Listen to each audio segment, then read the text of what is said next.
اب امام حسین جب نکلے تو آپ نے اپنے سامان کھولا تو سر پہ جو امامہ ہے وہ مصطفیٰ کریم کا بندھا،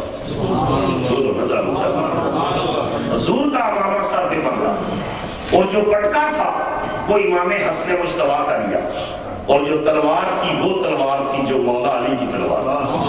ذوالفقار حیدری وہ ہاتھ میں پکڑی۔ اور جمعے کا دن 10 محرم 61 ہجری حسین ابن علی میدان کربلا میں جاتے ہیں۔ آپ مالایانا کے فرشتے بھی دیکھ رہے کہ جو تقدیر میں لکھا جا چکا تھا حسین کا میدان کارزات میں جانا، وہ آج پورا ہو رہا ہے۔